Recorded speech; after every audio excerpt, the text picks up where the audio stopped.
Hey guys, welcome back to the channel, and today I'm going to be seeing Indiana Jones and the Dial of Destiny. Today is July 21st, 2023, and yeah, I'm about to see it at my local, or not local, but a cinema I really like going to, which is Showcase Cinemas. So I'll see you there.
Pretty good, needless to say. So it's now the next day, and yeah, it's now July 22nd, and now I'm going to be moving on to the actual movie review segment of this video. So as always, let's just get into positives. There's a number of good things I quite enjoyed about this movie, such as the action, the pacing, and the story. Obviously each Indiana Jones movie is always something that Indy's looking for, like a special artifact. He's trying to get, like, as a race against time, he's trying to get it before it falls into the wrong hands. This movie is no exception, with the artifact being this dial, of course, which is hence the name Dial of Destiny. Made by this Greek guy, I think, called Archimedes, I'm pretty sure, and it's called the Antikythera. That's what it's called. Yeah, it's I keep forgetting that name. And yeah, they're racing against him to stop Mads Mikkelsen's character, the main antagonist of the movie. I think his name is Jurgen Voller. He's the main bad guy. I quite like his villain. I always feel like Mads Mikkelsen nails the role of playing villains in movies such as, of course, Le Chiffre in Casino Royale. He was a great villain in that movie, and he's also a great villain in this movie. So that's pretty good. Also liked Voller's henchmen.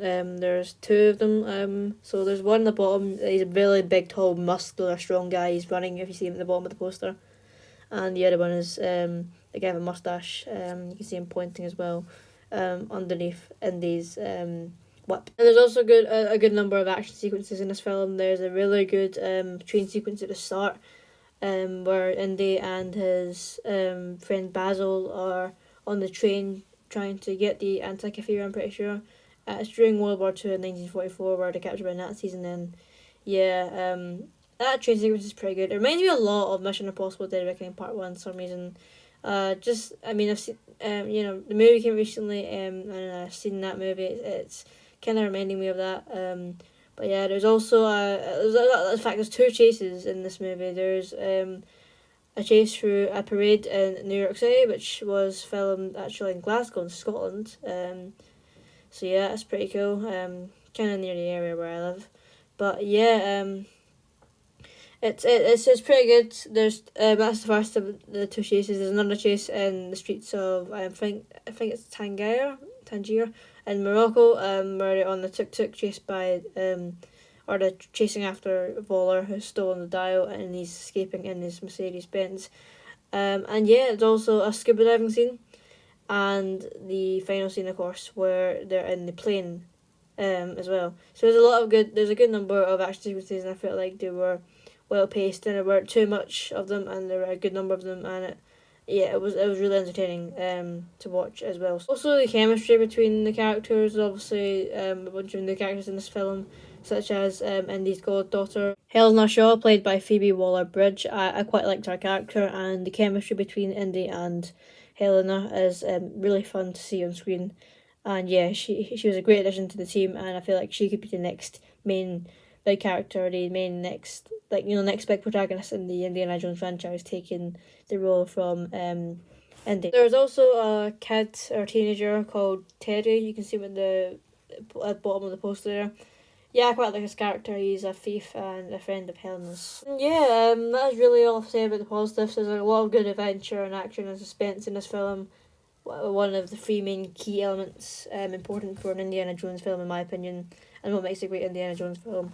The story is really good, and I didn't feel like anything was wrong or bad about the story. I think it's all interesting, and it was really intriguing. So yeah, but for negatives now, I do have maybe one or two negatives, but other than that, it's pretty good. So one of my negatives about this movie is the film was lacking pacing in some points. Like, I felt a bit rushed, but it wasn't a lot of that. Just at some points, it kind of was a bit rushed to me, and the runtime is my biggest issue. It does not need to be 2.5 hours or more.